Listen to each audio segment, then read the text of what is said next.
Hello. I am out on my late evening self-care walk, decompressing from the weekend. Got to get my mind back in work mode. But more so, what I've noticed is I haven't been out and walking for like 2 or 3 days, and it threw me off. It does throw me off. It throws off my routine. It throws off not only the routine, but that's one of a few things that I do every day that keeps me kind of not so much in routine, but it adds something to my mental well-being. That should make sense, okay?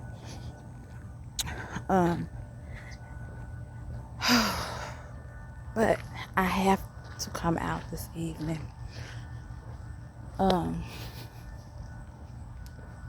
We had a sermon today, which will be a series in church, and it's talking about protect your peace.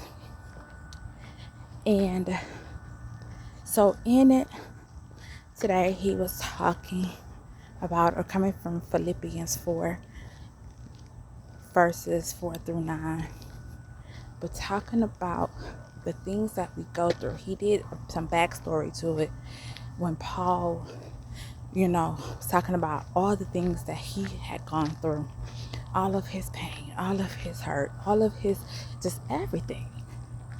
And he said, but I'm not tired. Like, I done gone through all of this, but I'm not tired. I'm going to keep going. And so instead of him, stopping because the church did this or the church did that, he kept going. And he wrote letters to the church. But in one of them, he has, and so Philippians 4 through 9, the whole sum it up was us talking to God.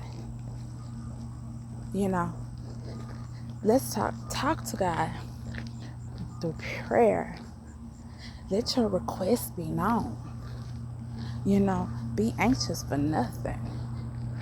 And I can say this in all transparency. I feel some anxiety because I hadn't asked God truly for what I wanted until today. I say, oh, he knows. And as I was sitting there and was talking about letting your requests be known to God, letting them be known. We can't just sit there saying, oh, well, God knows what I want. God knows what I need. But the same way as a child, or I can say with my daughters, especially one of them, she has no problem asking me for $1 million if she thought I had it. Because she knows I'm going to ask mama, then I'm going to ask her 99 more times, and then she going to come through. Unless I tell her no. Now, when I tell her no, then she knows, okay, well, let me stop asking for that. And so, I wouldn't ask God for one specific thing. I mean, I'm getting in position, I'm staying the course, all of this. But I would not ask God or ask somebody else to touch and agree with me about one thing. And I would not ask, I hadn't sincerely asked and got someone else to ask and agree. Get what I'm saying? Because I didn't want to be disappointed. And I didn't want to be disappointed if I didn't get it. And I'm praying, and I have,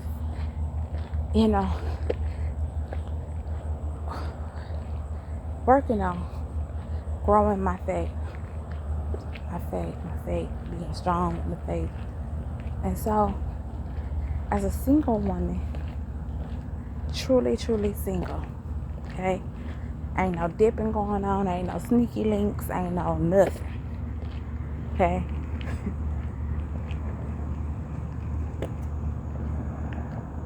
I desire the mate that God has for me. Not just any mate, but the one He has for me. And I look at things today, and I sat in church and I was like, tears were down. So after church they have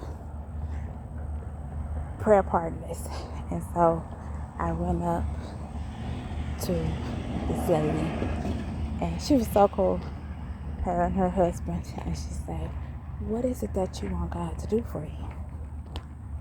And I told her, I said, I'm asking God for a mate. And she looked at me and she said, "Oh, you want a man?" And her husband just kind of smiled, And they're older, And I said, "I don't want a man. I don't want a mate. I want the one that God has just for me. For me. I'm not going to look for him. I'm not going to be doing all that extra. I want the one that He has just for me. And I have to include just for me. Okay? Because it's only going to be one. Just for me. Because that man going to understand my heart. He going to understand, and he going to be on the same frequency as me when I say I want something to grow into something. I want to see it blossom. I don't want to be, I'm not going to be messing around with this. Oh, we went on the third date, so we go together now. We went on date number 4, so now we finna have sex. Oh, we went on date number 6, so this, and this. No, I'm not doing that.